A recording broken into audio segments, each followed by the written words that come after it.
Jeshua speaks a Christmas story.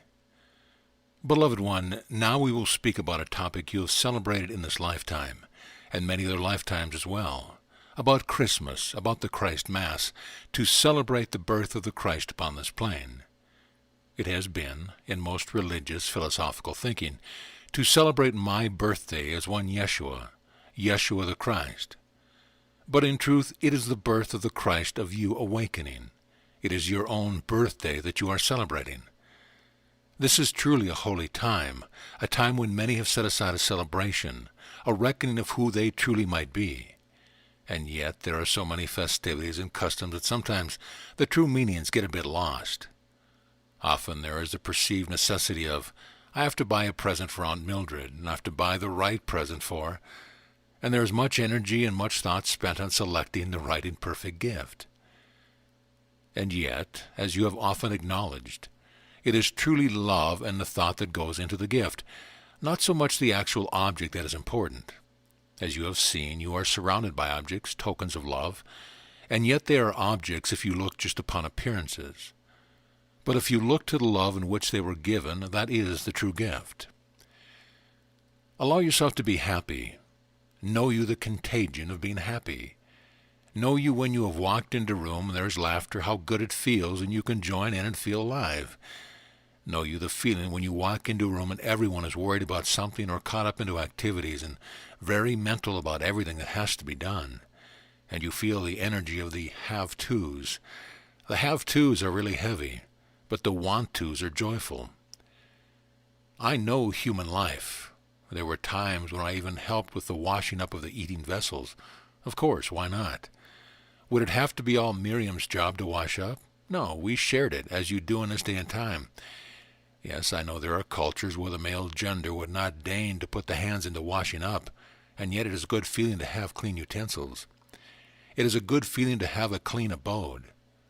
Furthermore, it is a good feeling to have the cleanliness within, and to know what truly you have set everything right within and without. So that is why I often say unto you to gift yourself at least 5 minutes in every day to sit, to breathe, to nap, to enjoy wiggling the toes, to enjoy just allowing all the cells of the body to rejoice. That is truly what this season is all about. It is not about rushing out and buying the perfect gift. Any gift that you choose is going to be perfect. You influence more than you know by your attitude, by your feeling of excitement. Know you how contagious excitement is. When you were a small child, you could not wait for Christmas morning. Oh, I can't wait to run downstairs and see what Santa Claus or Father Christmas has left for me. I can't wait to see the new puppy. I can't wait to see what's under the tree for me. There was an excitement about living. Then you got a little bit older and a little bit wiser, which was not really true, and you've kind of damped down your feelings because you were taught that, well, that's childish. It's okay to be childlike. It's okay to be the Christ child and to allow the Christ child to come alive. Please, every day, not only at Christmas time, but all through the year, allow the excitement of being to come forth. Know you why you wear the bright colors at this time of year? There is vibration of color energy, and you love the reds, the enlivening colors. You choose a lot of the reds at this time of year, and it is because you are putting more vibrancy into the energy that is around you. Everything that you feel, everything that you have made manifest has energy. Take for an example a stuffed toy, a very little snow bear. There is energy with it from the ones who designed it, from ones who made it and put it together, from the one who sent it to the store, from all the people who looked at it and said, oh, isn't that cute, and from the ones who will buy it and give it in love. It carries much of vibration about it. It is a love object, and that brings me to a most important part, because you are a walking, living love object. As you see bodies, they are an object, but beyond that is the energy of the heart. Each and every one of you is a living, moving being of love, giving forth love all of the time, sometimes consciously, other times you have your mind on something else. That is okay, because you cannot stop the love of the heart, the true heart. You cannot stop it. It is what you have come to manifest. It is who and what you are from before time began, and it is what you will be after the purpose of time has been fulfilled. You are walking, living love. You are the Christ child being celebrated at this time of year, and you can extend it into your new year, into your springtime, into your summer, into the autumn, and then back to the Christmas time once again. You have set up, as you see, reminders, most wonderful reminders throughout your year to stop and appreciate, feel the expansiveness of yourself, capital S, to come alive in that love, to come alive in the Christ love, the true love which has given you birth. I am speaking here not only of physical birth, but of the birth from the original thought to have an adventure.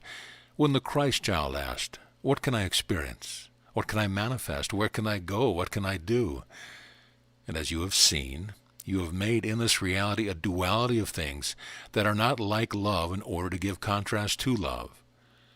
Because when you are in a space that is not like love, you yearn for peace, for love, acceptance.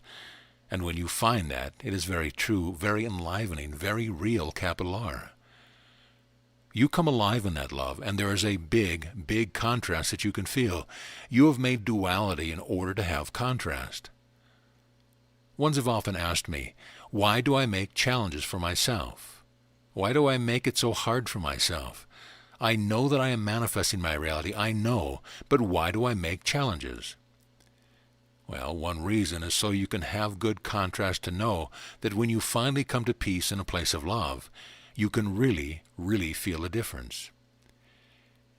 You know how it feels to be in love. You know how it feels to be of worth, to be okay, to accept yourself as you are, and to take that home with you, the home within, and to feel, yes, I am really okay, and you are more than okay. And it feels good. It feels good to have celebration. It feels good to be with ones of like mind and to be able to open a heart and to share, and to know truly that you are being accepted, not judged, but accepted and loved, and you are in the stream of consciousness of love. It feels very healing to be in the stream where you know that you are expressing all that you truly are as the Christ child. So to come back to the central point of this message, this is a time of celebration. This is a time to celebrate the awakening and the birth of the Christ child. But it is not just my birth, although I will take part in it. It is the awakening and the birthing of the Christ of you. And every year as you celebrate it, you come closer and closer to really feeling it, really coming alive as the Christ. You will find even in between all the activities that you have to do, or seemingly have to do, that you feel easier about yourself, happier about yourself, more integrated perhaps as the true one that you are. You can celebrate the Christ of you as the one that we are and come up higher in your understanding of how powerful you are and how your energy, which is what I have been talking about, spreads to the other ones. For you do not just live within the casing of the body, you live in a permeable energy field, and it spreads. So when you are happy, other ones feel it. When you are worried and stressed out, other ones have to kind of close their emotional doors, especially if you get the volcano going. They have to get out their umbrellas for the volcanoes, but hopefully, volcanoes do not last too long. Allow yourself to come alive. There has been a morass of heaviness associated with this time of year. Not only do you have the darkening days, shorter days, and especially in this climb, you feel it, but you also have the heaviness of the shoulds, or the should be done in this season. Come up over the shoulds. Be love, know love, give love. You are perfect as you are love. And with that feeling, there is a feeling of peace that comes where you can then be happy, and that spreads to other ones, and that is the birthing of the Christ. Go forth in this season and enjoy, be in joy. Allow yourself to feel alive as the Christ that you are. Know that your influence is widespread. Know that what you give out spreads to other ones, and to other ones, and to other ones, and to other ones. It is far-reaching. Celebrate yourself. Welcome the Christ child. So be it.